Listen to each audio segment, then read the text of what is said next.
महाभारत में भगवान कृष्ण ने सिर्फ अर्जुन का ही विषाद खत्म नहीं किया, कर्ण को भी बहुत बड़ी सीख दी। महाभारत में कर्ण भी भगवान कृष्ण को अपनी व्यथा सुना रहे हैं कि मेरी मां ने मुझे जन्म देते ही त्याग दिया, आचार्य द्रोण ने मुझे शिक्षा देने से मना कर दिया क्योंकि उनकी नजर में मैं क्षत्रिय नहीं था, द्रौपदी के स्वयंवर में मुझे अपमानित किया गया कि मैं राज परिवार का हिस्सा नहीं हूं, मुझे पूरे जीवन अपमान का घूंट पीना पड़ा। कर्ण पूछते हैं, केशव मेरा क्या अपराध था? भगवान कृष्ण जो कर्ण को जवाब देते हैं, मुझे ऐसा लगता है कि यह जवाब 1000 करोड़ टीचिंग के बराबर है। यह जवाब सीखने के बाद आदमी के पास हर सवाल का जवाब मिल जाएगा। जी हां, कृष्ण मुस्कुराते हैं और जवाब देते हैं कि हे सूर्य पुत्र, मेरा तो जन्म ही कारागार में हुआ, मेरे पैदा होते ही मृत्यु मेरी प्रतीक्षा कर रही थी। जिस रात मेरा जन्म हुआ उसी रात मेरे मां बाप से मुझे जुदा कर दिया गया और जहां पहुंचा वहां सब काम मुझे ही करने पड़े। गायें चराने से लेकर गोबर उठाने तक सब काम करता रहा।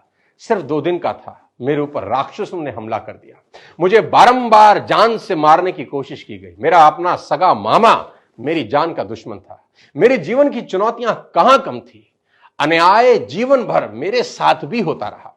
कृष्ण कर्ण को समझाते हुए बड़ी बात कह रहे हैं जो हमें सीखने की जरूरत है कि जीवन में आपका अपमान होता है, यह इंपॉर्टेंट नहीं है, इंपॉर्टेंट यह है आप उस अपमान का जवाब कैसे देते हैं। कर्ण जीवन भर अपने अतीत की कड़वाहट से भरे रहे, पर कृष्ण कभी अपने अतीत पर आरोप नहीं लगाते। कर्ण पीछे की ओर देखते हैं और कृष्ण आगे की तरफ।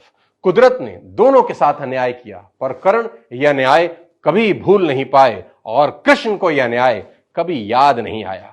एक ने अपने आप को क्रोध के विष से भर लिया और हीन भावना से भर लिया, और दूसरे ने स्वीकृति के अमृत से। दोनों में अगर कोई अंतर था तो वो एक्सेप्टेंस का था। कृष्ण ने हंसकर अपनी नियति स्वीकार कर ली और कर्ण कभी अपनी नियति स्वीकार नहीं कर सके, और परिणाम में कर्ण अधर्म के पक्ष में लड़ते हुए अकाल मृत्यु को प्राप्त हुए। परिस्थितियों का चक्र चलता रहेगा। कई बार लगता है कि भाग्य ने धोखा दे दिया। ये चुनाव हम पर है कि हम कर्ण की तरह रोएं या कृष्ण की तरह जीवन को उत्सव में बदल दें। जीवन में रोने के लिए नहीं, हंसने के कारण ढूंढने हैं, क्योंकि जीवन तो भगवान का भी कहां सरल था। जीवन है तो समस्या होगी ही, समस्या है तो हल भी होगा।